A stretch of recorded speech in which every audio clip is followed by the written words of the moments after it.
look at the world that we're living in. Mm-hmm. How do we take into account the world that we're living in, the communities that we're living in, the organizations in which we are embedded, recognize the realities, the existing realities, and hold on to a vision of liberation, not become cynical about it, not become discouraged even about it, but recognize this is the current situation, this is the vision that we're moving toward, and figure out how to organize ourselves in whatever position we find ourselves to steadily move ourselves and the people around us toward this vision of liberation. So that is a piece that I'm working on now, that I'm supporting, encouraging people to put a focus on.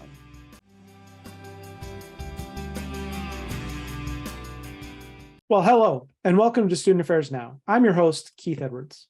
Today, we're celebrating the 30th anniversary of the Social Justice Education Program at the University of Massachusetts Amherst.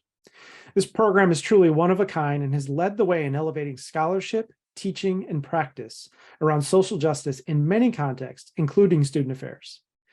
I'm joined by one of the founding faculty members and two graduates applying their learning in different contexts. I'm so excited to have all of you here and for this reflection and celebration. Student Affairs Now is the premier podcast and online learning community for thousands of us who work in, alongside, or adjacent to the field of higher education and student affairs. We release new episodes every week on Wednesdays. Find details about this episode or browse our archives at studentaffairsnow.com. This episode is sponsored by Leadership. Go to leadership.org to learn how they can work with you to create a just, caring, and thriving world.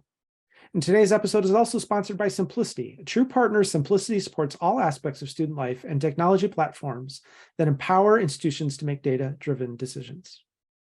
As I mentioned, I'm your host, Keith Edwards. My pronouns are he, him, his. I'm a speaker, consultant, and coach. You can find out more about me at keithedwards.com. I'm broadcasting from Minneapolis, Minnesota, at the intersections of the ancestral homelands of the Dakota and the Ojibwe peoples. Let's get to the conversation and meet our group here for today. I'm so excited to have each of you here. Let's begin with some introductions. Dr. Barbara Love, we're going to begin with you. I'm delighted to be here. Thank you for the introduction.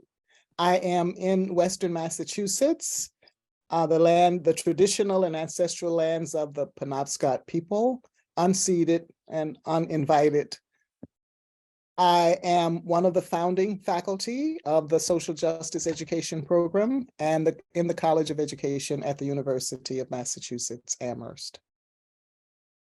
Well, that's a brief introduction. We're going to hear a lot more about you in a little bit. So thank you. I'm glad you're here. Tanya, go ahead. And I am a graduate, 2011 graduate of the Social Justice Education Program. I am in Brooklyn, New York.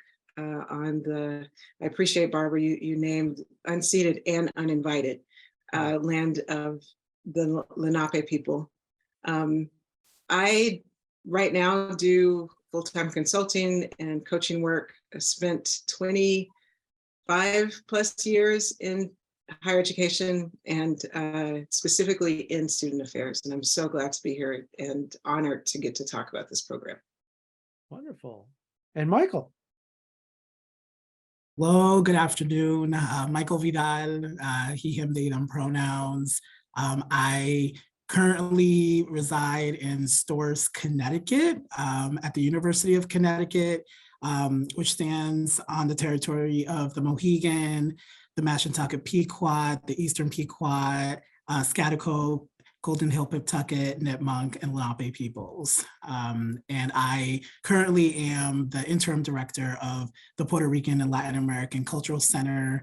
And I am also a graduate of the 2014 master's cohort of the Social Justice Education Program. And also, again, super honored and excited to be with all of you and to chat more about the program. Mm-hmm.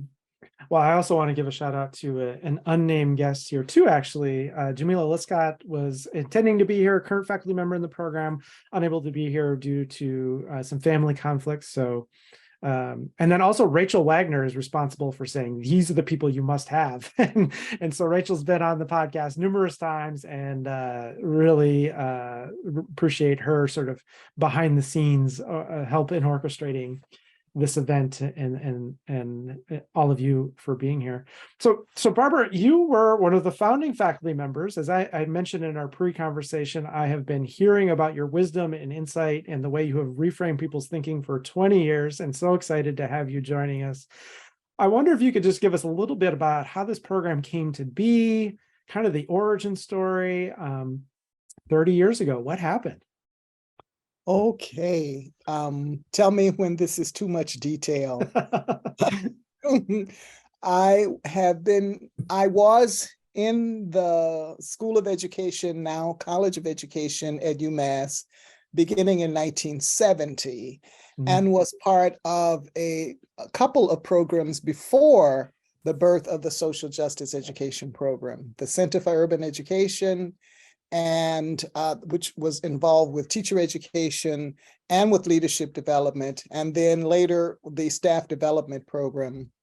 At the time that the Social Justice Education Program was formed, the School of Education was going through a massive reorganization.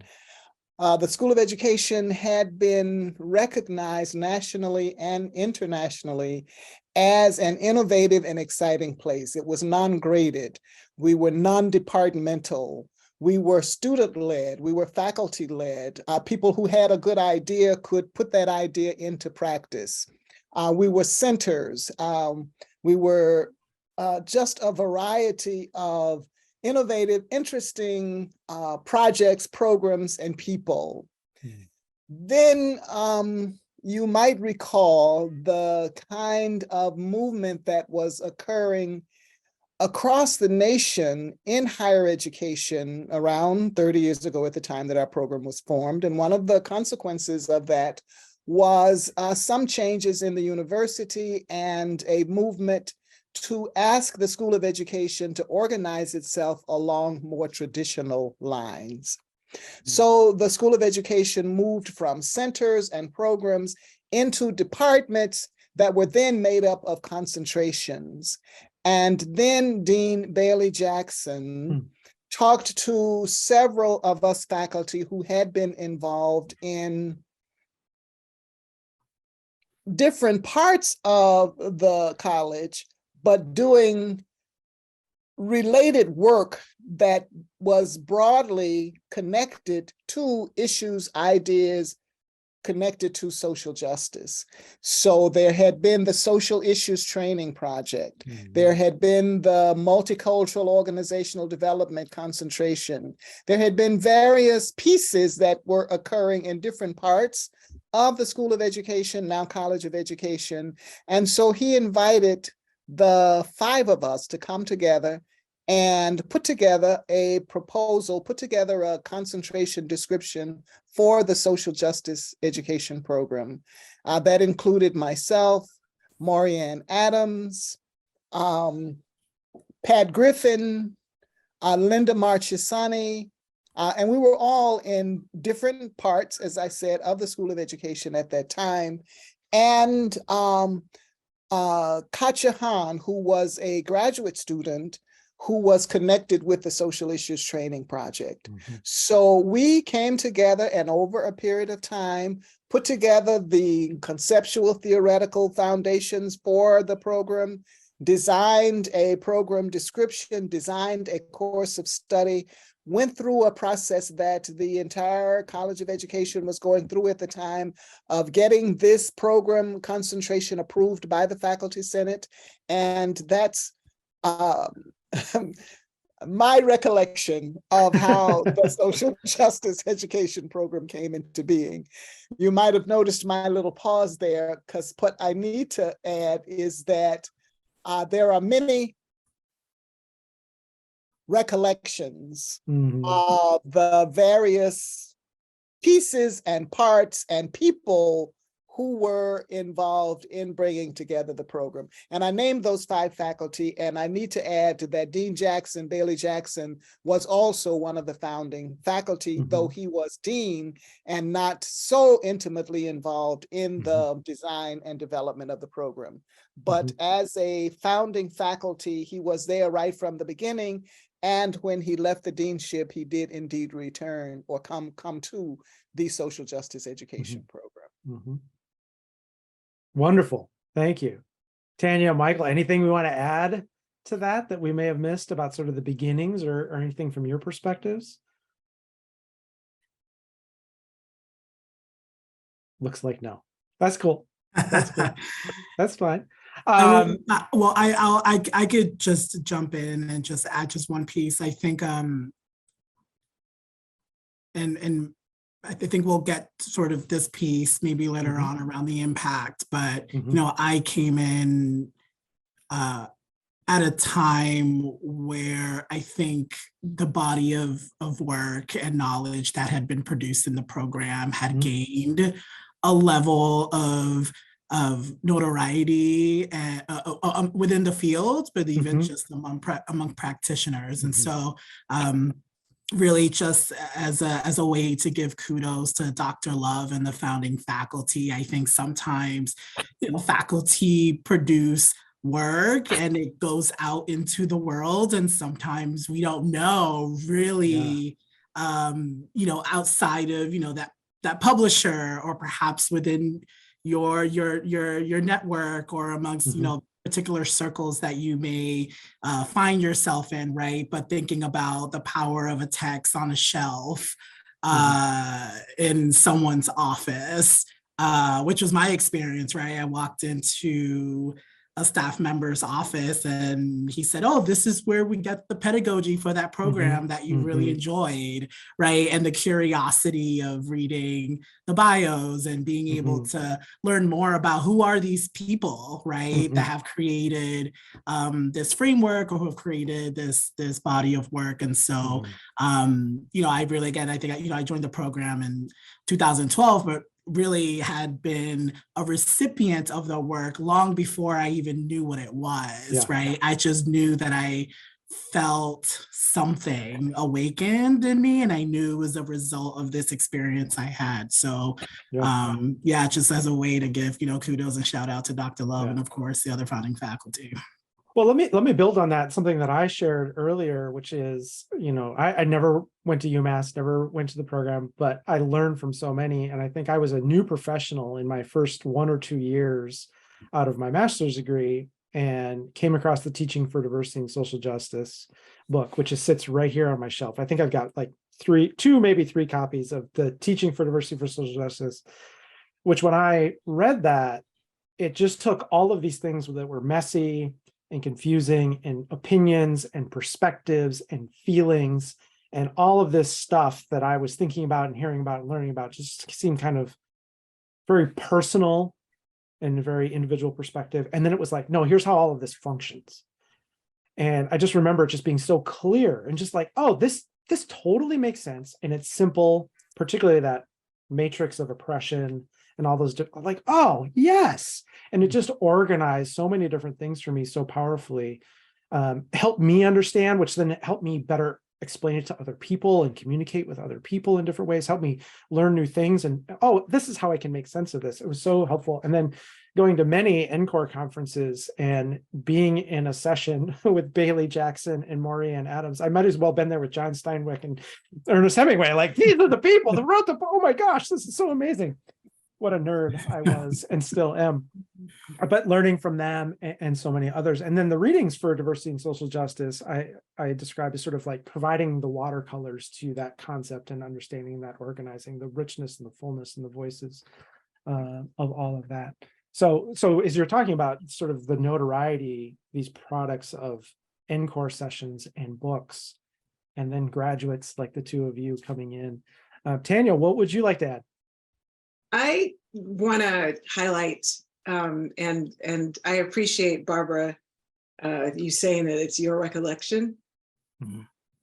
I just want to offer that the organizing that you all did, like those are the pieces that I think we miss. I know I had missed. When I went to our 30th anniversary celebration in September, we got the history. And so what it meant was that we got the start of the program in the context and the like history of what was going on in I say the organization at UMass in higher education. And so I just want to hold up. If this program is 30 years old, I'm only 50. So thank goodness it came along in enough time when I was graduating and out of my master's degree. It was like those faculty was waiting had for you. gathered by that point. Yeah. We're still in the context of oppression, and these folks had to organize and organize intentionally. And there were some really clear examples. I'm like, this is textbook organizing that these faculty members did, these grad students, that they did together so that it could actually surface in a way, in higher education, surface in a way that we could still do work, could produce graduates who are going out and doing work and in really impactful ways. And so I think that's what I'm really, Barbara, you said it all really clearly and succinctly. There's a whole bunch of story around that I think we cannot miss. That folks were really, the organization, and these folks are coming from across identity. And so they're having to and discipline. Yeah, they're having across discipline, having to practice what they actually are learning and teaching. So that to me, and we'll get into this a little bit better, that to me is the brilliance of what social justice education program has been. The magic there. I will add a few things. Just thinking about the diversity of spaces and places that came together to build the social justice education program. Maurianne Adams, who was a key founding person, had been involved in residential life and residential education and working with student affairs to train people in student affairs around issues of oppression in education. And I, and also Bailey, had been working both in multicultural organizational development on racism in education. Bailey had been working with the social issues training program. Pat Griffin had been working with the phys ed teacher education program, building in components related to social justice. And so there were all these different pieces coming together in the beginning around organizing this program. And one of the things that seemed really important, we spent a lot of time, a lot of energy, a lot of meetings hashing out what we could all agree on as fundamental principles, theoretical foundations for the program, conceptual foundations for the program. We all had the work that we had been doing, and we had to come together and agree of all these things, which of these are the key things that we want to be included in the program. This was a graduate program, not an undergraduate program, but we did end up with an undergraduate component. But let me say more about that in a moment. We're trying to figure out, so what are the key things that we think any graduate student, any person who graduates from this program should be familiar with? We don't think anybody should graduate from this program and not know something about racism, and not know something about sexism, not know something about heterosexism, not know something about anti-Semitism. In other words, what are the key things that people need to know about it? And what are the conceptual foundations that come together to make up? What's the body of knowledge that people need to be familiar with? What about FRAIR? What about pedagogy of the oppressed, and so on? So we ended up with these core courses. Okay, now how much can you stuff into a graduate program? A master's program is 30 credit hours, And then a doctoral program is 45 credit hours. How much of this can we stuff into a three credit hour or 6 credit hour course? And how many of these have to be required? And which of these can be, what if it's not required, Electives. what is it? Electives. Electives, yes, yes. So there were all these things that we were trying to think about. And we ended up with this sequence of weekend courses. You know, a weekend seminar on racism, a weekend seminar on sexism, a weekend seminar on heterosexism, a weekend seminar on gender oppression, a weekend seminar on anti-Semitism, and so on. We can't require, I think we ended up, I don't know how many there were at the time that you came along, Tanya, or that you came along, Michael, maybe 8, 10, 12, I don't remember exactly how many seminars, but we can't require every student to take all of those courses because they won't have time for anything else in their program. So there was just a lot to be figured out and a lot of coming together, meeting, talking over late evenings, long evenings, pots of chicken stew, just trying to figure out these basic things. And then I was talking about the weekend seminars. I think we ended up, since I don't trust my memory, I won't say how many we decided were required, and which we decided people really must take these and the rest are electives. And then it's, okay, the undergraduate seminars on these issues can be a training ground for graduate students who are learning these issues to then teach them to others. Our students were in, the people in our program were in student affairs, they were in social work, they were in higher education, they were in school leadership, they were in just, you can't imagine the huge range of backgrounds that participants in our program came from, and that they ended up going into. You will find them in government, you will find them in higher education, you will find them as school principals, as school superintendents, you will find them in state legislatures, you will find them in social work, you will find them in philanthropy, you will find them in just a great variety of places. And they're figuring out how to take these basic understandings about social education, social justice education, and figuring out how to apply them in this huge diversity of places, including, did I say business and industry? I did not mean to, as well as into business and industry. Yeah. Well, let's hear from some of the people who are doing this. So Tanya, Michael, you have this degree, this training, this background, and I'd love to hear how you see it and value it and utilize it now that you've been away from the program for a little bit. So Tanya, tell folks a little bit about how you're bringing this to the work that you're doing and the value you're seeing, and then we'll hear from Michael as well. Sure. So to hear Dr. Love talk about, the program. Barbara's fine. We've been Barbara so long. That's just to hear like what the program offered and how I smiled at the long conversations over chicken soup, because it was the energy of the classroom that spilled over. Absolutely. I had more potlucks during that program than I've ever had in my life. I didn't know what a potluck was until I went to that program. But it was the conversations in the classroom and outside that made the difference.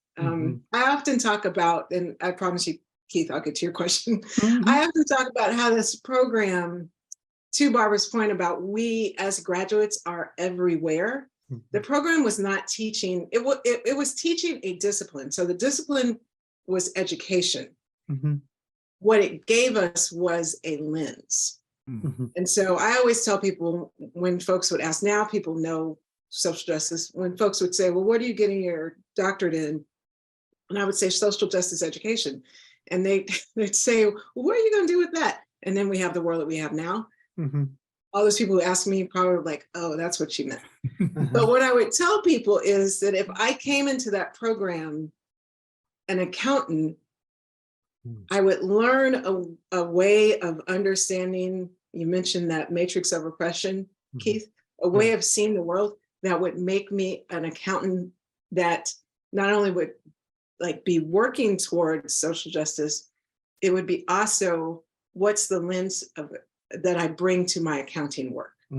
And so as a person who was in student affairs, when they entered the program, I worked in residence life, taught some classes while I was there, did my role in professional roles had always been directors of diversity education, associate deans of inclusion, all of those roles. But while there as a graduate student, I worked in residence life.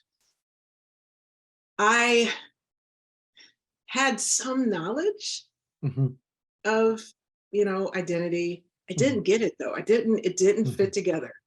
It didn't make complete sense. And it was just as you were saying, Keith, when I sat in my classrooms, and it still blows my mind. I learned from Dr. Love, Dr. Jackson, Dr. Griffin, Dr. Maureen Adams, Katya. I learned from those folks. It wasn't just the content, it was the process of how they did it that was transformative. So now to make the connection to how I use the work, how I have used my, the education that I received through that program, I absolutely have tons of content knowledge. Yeah.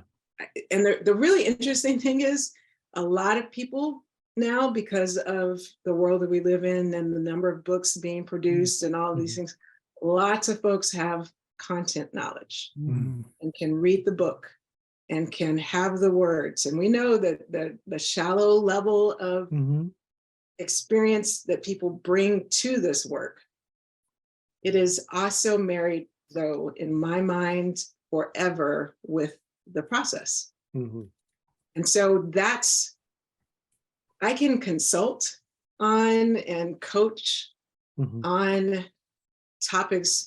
I was reading an article today in the New York Times. Folks are going to start sharing it around about how diversity trainings are not useful. I have opinions about that. And what I know is I don't do just diversity trainings. Right.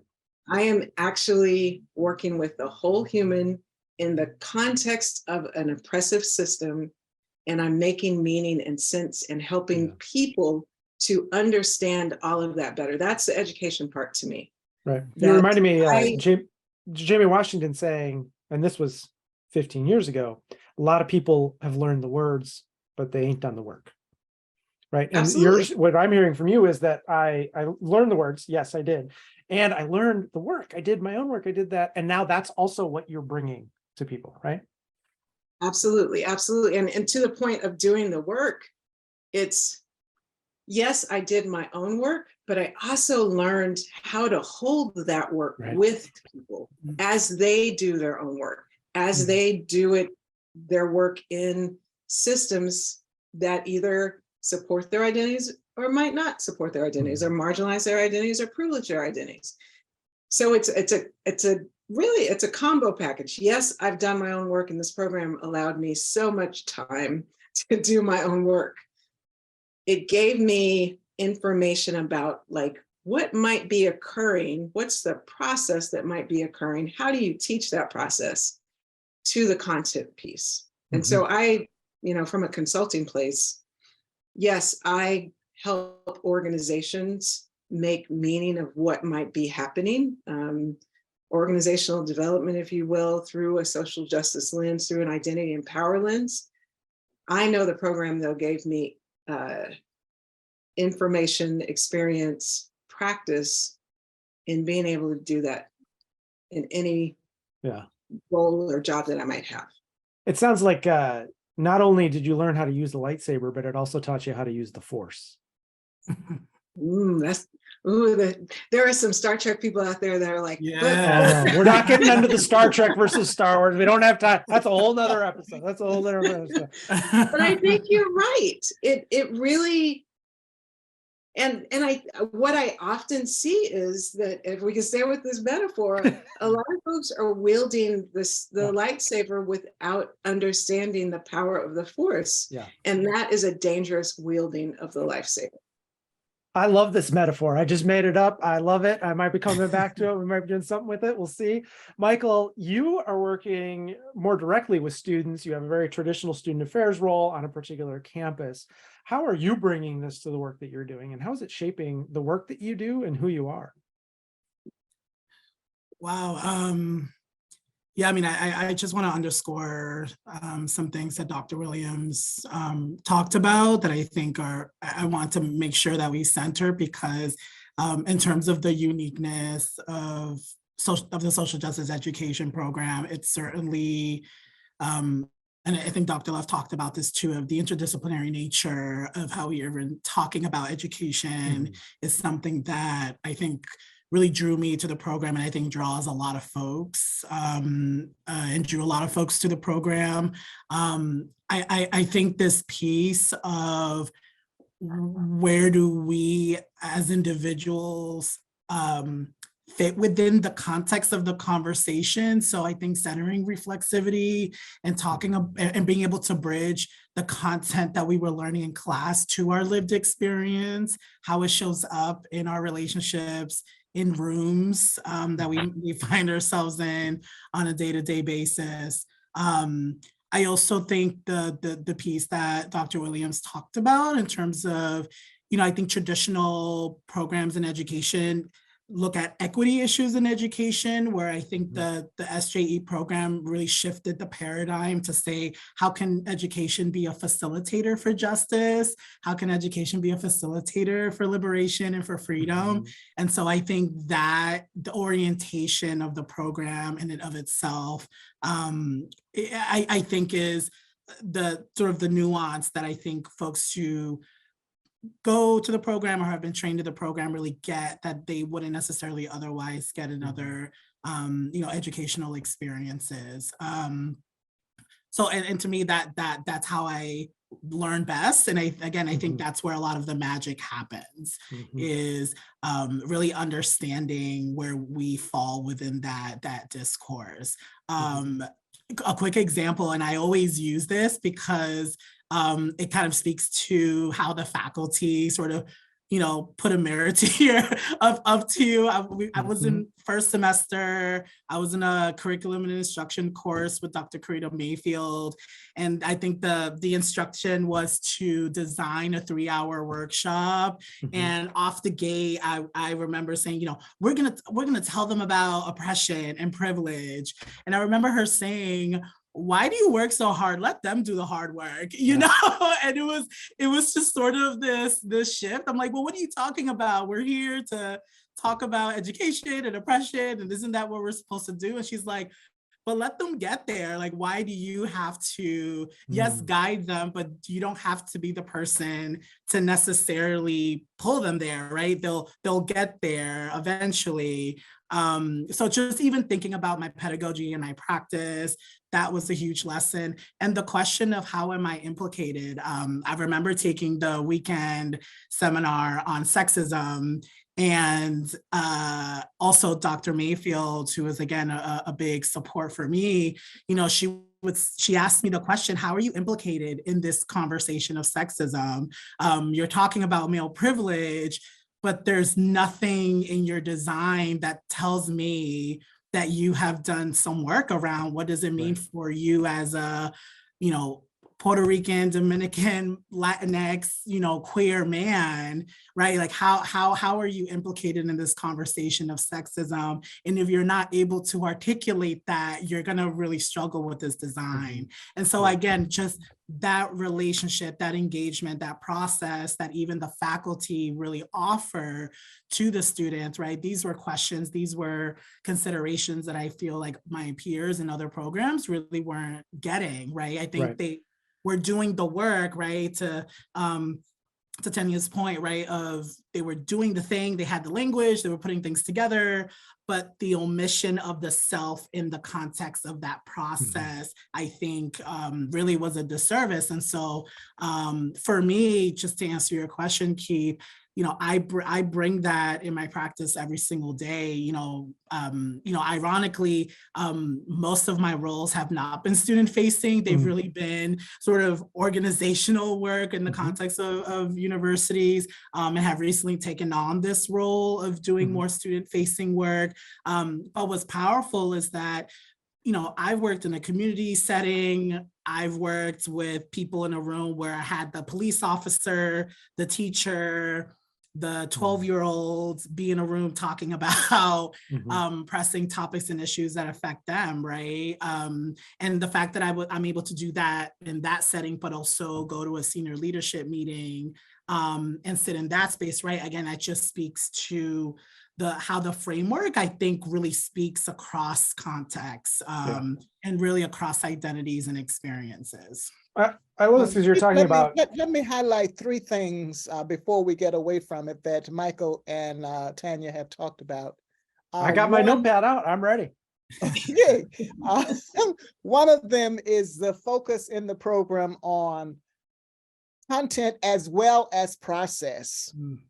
And the piece that Michael has just noted, focus on the self as instrument, self as part of the teaching learning enterprise. So I don't want that to be lost, because that, I think, was a key part of what we in the social justice education program was about. The second thing I want to mention on this piece about self is a huge emphasis on self-awareness. In fact, we had a course on self-awareness, the necessity for social justice educators to, as Tanya said, do the work, to do their own work. Because you can have the words, you can have the content, you can have the information, you can be completely literate in the information, but if you haven't done your own work, what you are going to teach or what you are going to extend to others is going to be limited. So an emphasis on self-awareness, a focus on the self. And the third thing I want to make sure doesn't get lost is how best to say this. We were thinking all the time about what is the content. There were no textbooks that were suitable to what we were trying to do. So we always ended up creating a book of readings for our students. And this book of readings is what became published as the readings. And the textbook, that we didn't set out to write a textbook about how to teach. We said, this is what we have figured out so far, and we're steadily figuring it out. There is no end point, but this is what we have figured out so far. And it might be, how do we put this all together so that others who are trying to do this work have the benefit of what we have figured out so far about how to teach this, what is important to teach and how to teach it. And so I wanted to put that note in there about how the two books came into being. First, the teachings, this is what we teach and this is how we teach it. And then the readings book was, these are the readings that we use and these are the things that we think are important for people to, it gives examples of the kinds of things that we think people ought to be familiar with if they're trying to learn about these concepts. Yeah, I love that your first point, because I was hearing the same thing. I was hearing content for sure, and we would all think that, but then the process and the pedagogy. I think process is Danny's word, pedagogy is what Michael used, but really that part of it. But then the thing I'm also hearing from both of you is there's also a being.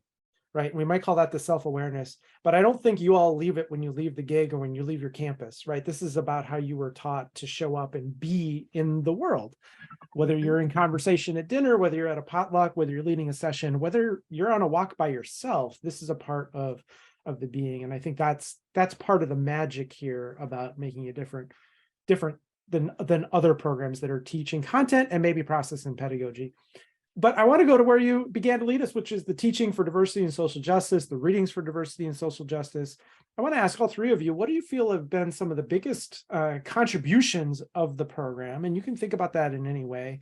I think about those two textbooks, which I read and changed me, which I taught and used for years and years and years in designing a 30-minute workshop and a full semester long course. So useful staff trainings. I also think about the multicultural organizational development model that I think has just been so helpful in framing my thinking and my understanding to help move groups, not from good or bad groups, but how do we take where you are and make it better? I also think about so much intergroup dialogue work. But what are some of the contributions that you really think came from the program, from the teaching, from the class, from the students, from the intellectual? Barbara, what jumps to mind for you? I was hoping you were going to start with Tanya and with Michael, but you've started with me, so I'll say this piece. There's so much that has been central, that has been, I was going to use the word fertilizing, and I realize that's a farmer's term, but seeding ideas. And the piece that I am working most actively with now, that comes out, I think, as a result of my years of working with the program, is the work around liberatory consciousness. And right now I'm working with people in a wide range of places, in social work, schools of social work, in corporate settings, in executive coaching, and so on, focusing on liberatory consciousness, which ultimately is about bringing, how do you bring a gestalt of these ideas together to help frame, Tanya said it earlier, the lens through which we view the world, the lens through which we view our work, the lens through which we create a vision for the world, the organization, relationships, the lens through which we ultimately decide what it is that we are marching toward, and how to hold notions of liberation. The program for many years was focused on oppression, and coming to the understanding that we don't study oppression for the sake of knowing about oppression. We study oppression so that we can figure out something about liberation. So let's turn our attention directly toward liberation and see how we use all of what we have figured out, all of what we have learned, to help marshal our energy, marshal our focus, marshal our relationships, marshal our teaching, marshal our learning, so that it is moving steadily and directly toward liberation. And how do we, Tanya, I love the way you kind of did this. Look at the world now. Look at the world that we're living in. How do we take into account the world that we're living in, the communities that we're living in, the organizations in which we are embedded, recognize the realities, the existing realities, and hold on to a vision of liberation, not become cynical about it, not become discouraged even about it, but recognize this is the current situation, this is the vision that we're moving toward, and figure out how to organize ourselves in whatever position we find ourselves to steadily move ourselves and the people around us toward this vision of liberation. So that is a piece that I'm working on now, that I'm supporting, encouraging people to put a focus on. Michael, please try and follow that in some way, shape, or form. I can't, so I'll just do my own thing. But, I think for me, the way that, in terms of the contribution, I really think, so I've seen it in two ways. It's really interesting to see people engage in the work, again, without necessarily knowing origins, right? And it's not necessarily having to know, well, this practice is rooted in this theoretical framework, but I think it's really interesting and really powerful when I witness community organizers, activists, educators utilize, right, some of the practices and the principles of social justice education within their respective space. So I think in terms of the contribution, I do see folks across, again, a variety of roles, experiences, identities, contexts, really use the text, really use the literature as a reference point, and I think for some people, very much as a North Star. Sometimes we do need something to go back to. I know myself, at least professionally, I've have had moments where I'm like, let me just go and why do I do this work? Because it is taxing and it is hard. So I've seen it sort of in that space of seeing people engage in the work in ways that I can identify is really rooted in a social justice education framework. And then I also think in terms of I think thinking more future wise, I am often struck by spaces that I'm in that care about justice work, that care about education work, who have people, they have questions about how do we bring people together to talk about these things. Yeah. And in the back of my mind, I'm thinking, there's a lot out there in general, but also we have, again, a program, we have literature out there that has been speaking to this for quite some time. And so in a way, I'm having to, in my work, having to introduce or reintroduce the contributions of SJE, even with my colleagues, right, who maybe have heard of it or maybe have, because they come from disciplines that are a lot more classical or traditional. And so they are looking more for that interdisciplinary work. They are looking for some of those practice models and some of those skill building pieces, right, that I also think SJE offers. It's not just there's content, there's process, there's self, but I wanted to add the skill building piece because I think that seldom does that actually happen in learning spaces where we also want to give you tools. So it's not just about, okay, we want you to get an experience and think about yourself and learn some content. We want to make sure that before you leave this space that you are equipped with language, resources to be able to continue your own learning, which is, I think, again, some of the planting of the seeds that Dr. Love has mentioned. When I find myself questioning, I go back to what have I been given as tools to be able to continue the work. So those are just some broad points for me, but I think the skill building component is something that's also very powerful that folks talk about is, I wasn't able to talk about this, but now I can, or I feel like I can take what I've learned and apply it in my respective role or in my relationships or in my community. Yeah. Tanya, what contributions do you want to highlight or add to here? Well, I definitely, actually, Barbara and Michael hit on two things that guide my life. Liberatory consciousness, no doubt, underline, highlight, bold. It is such a powerful way of understanding, experiencing, and living in the world. And to have more people understand that, I hear it more often than I used to. Mm-hmm. And so for us to have that as part of our future, I think is extremely exciting. I also want to underline, highlight, bold the idea of skills, like having it be that content is not like enough. Content knowledge, like stuck in the brain, I have the words, not enough. Can you practice those skills? And so that has been a contribution of this program. Mm-hmm. I think the other one, and this is probably, it's both connected externally, but also internally, the ways in which we held relationships. It has it to that point of sustenance and sustaining.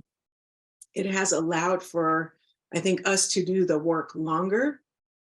And so it has more of us out in the world still doing the work, as opposed to, oh, this was too hard and I'm going to go do something else now. Right. This was a phase when I was younger.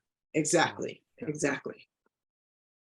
Well, great. We are running out of time. So I just want to end with our last question. The podcast is called Student Affairs Now. Just love to ask each of you, what are you troubling? What are you thinking about? What are you pondering now? And I think that troubling came from Craig Alamo, who definitely got it from the UMass Social Justice Education Program. But what is just on your mind right now? Maybe something we've talked about, maybe unrelated, but Michael, and if you want to share where people can connect with you, please do. Michael, what's kind of on your mind now? Yeah, my something I've been thinking a lot about has been ethics of care, critical ethics of care around identity-based teaching and learning. I think we've developed, so I'm thinking about SJE as a field of study. I think there's been really beautiful ways that ethics and care have been modeled. But I'm sort of thinking more broadly about, is there a growing body of literature, or is there a need to really start to articulate what does it mean for practitioners to have a critical ethic of care when the people are the content, right? When we're talking about living human beings that we're not just reading about and studying and researching, that what does embedding an ethic of care in that process mean and look like? And so professionally, I've been thinking a lot about that. Particularly in the last decade, we've had a really intense and continues to be an intense time in our society, and I'm seeing these things surface in communities, and so that's a big area of interest professionally, but also academically. Really thinking about what does an ethic of care mean and look like in the context of social justice education, and how are we continuing to equip, train, and support leaders in that space, so that we don't want to continue to cause further harm in the name of justice, right? That's actually the opposite of what we want to do. But I think that's something that is worth exploring and really looking into as a community. Awesome. Tanya, what's on your mind now? Oh my goodness, Keith, that is quite a question. I will say a couple of things that are on my mind. I am always thinking about, and this is where I did my dissertation work, the ways in which, to Barbara's point, we understand how oppression has been internalized in us, so that it is in service of our liberation.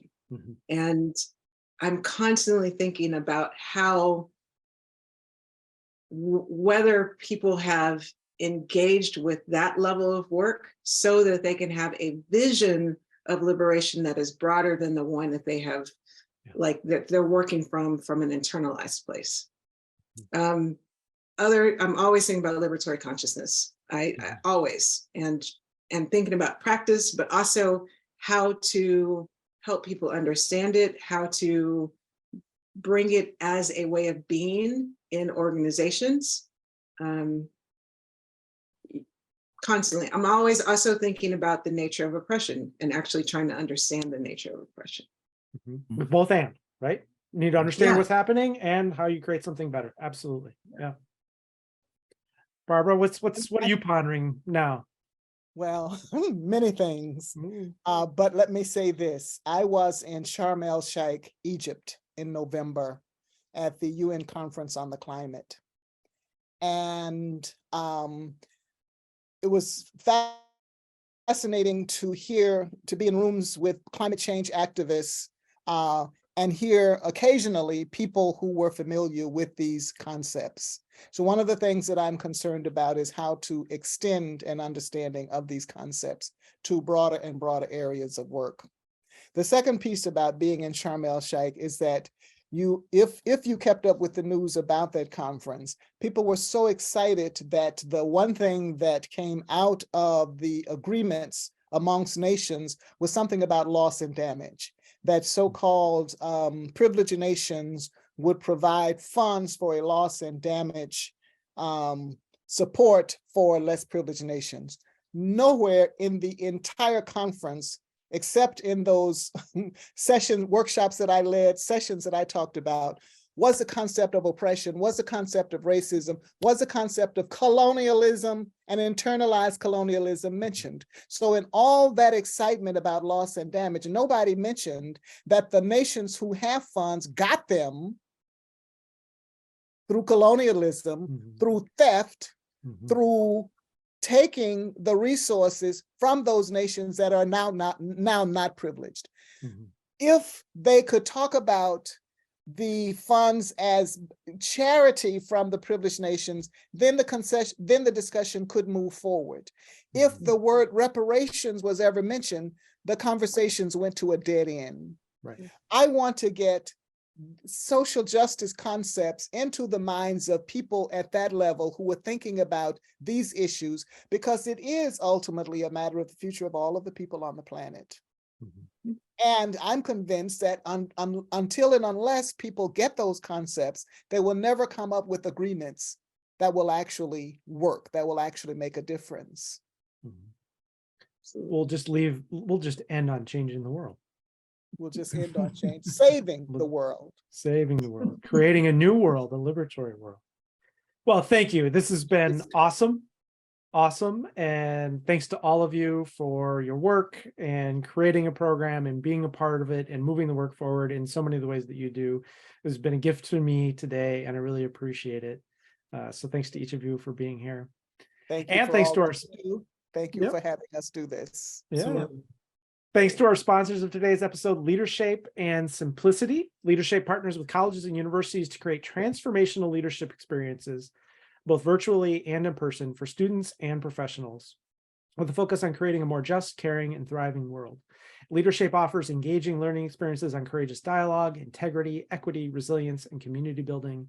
To find out more, please visit leadership.org or connect with them on Facebook, Twitter, Instagram, and LinkedIn.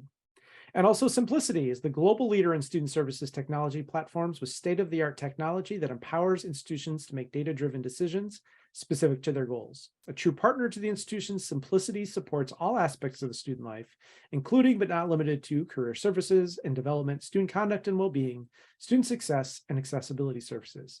To learn more, visit simplicity.com or connect with us on Facebook, Twitter, and LinkedIn. As always, a huge shout out to our producer, Natalie Ambrosi, who does all the behind the scenes work to make us all look and sound good. If you're listening today and not already receiving our weekly newsletter, please visit our website at studentaffairsnow.com. Scroll to the bottom of the homepage to add your email to our MailChimp list. While you're there, check out the archives. I'm Keith Edwards. Thanks again to the fabulous guests today and for everyone who is watching and listening. Make it a great week. Thank you all.